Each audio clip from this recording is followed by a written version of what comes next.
Bro நாளைக்கு எனக்கு பிறந்த நாள். அதுக்கு நான் என்ன செய்ய? அதுக்கு நீங்கள் ஒன்றும் பண்ண வேணாம், இருக்க ட்ரெண்டிங் ட்ரெஸ்ஸை பூரா எடுத்து போடுங்க. அண்ணனுக்கு இருக்க ட்ரெண்டிங் ட்ரெஸ்ஸை பூரா எடுத்து போடு ப்ரோ. எடுத்து போட்டுக்கலாம் ப்ரோ. ப்ரோ எடுத்து கொடு ப்ரோ, கஸ்டமர் வெயிட்டிங்க. இரு ப்ரோ, ஆள் கூட சேட் பண்ணிட்டு இருக்கேன். அதான் ஆள் கூட சேட் பண்ணிக்கிறீங்க. ப்ரோ டக்குன்னு துணி எடுத்து போடுங்க ப்ரோ, அம்மா வீட்டில் தேடுவாங்க. எனக்கு ஆளா கஸ்டமரா? ஆளா கஸ்டமரா? எனக்கு ஆள் தான் ப்ரோ முக்கியம். கொஞ்சம் வெயிட் பண்ணுங்க. இப்படித்தான் ப்ரோ இவங்க சில நோட்டிகிட்ட கஸ்டமரை பார்க்க மாட்டாங்க. நீங்க எங்களுக்கு கேட்கறதோட அவங்களுக்கு பிடிச்ச ட்ரெஸ் எல்லாம் எடுத்துட்டு கிளம்புங்க ப்ரோ. செல்லணுன்றாரு, ஓனரு செல்லணுன்றாரு. அப்போ நீ சொல்கிறதான் கரெக்டு. தினமும் தான் நடக்குது. இது ஆளுக்கு பிடிச்சது, இது எங்கள் அம்மாவுக்கு பிடிச்சது, இது எனக்கு பிடிச்சது. நீங்கள் லாஸ்ட் வரைக்கும் செல்ல தான் நோண்டிக்கிருப்பாங்க. கிச்சா சொல்றா தம்பி.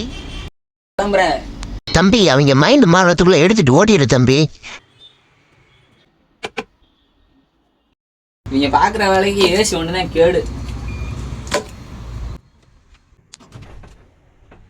அடே பையா, நைட்டாண்டா அந்த கண்ணாடியை போட்டு விட்டாங்க, அதையும் எடுத்துட்டு ஓடுறியடா.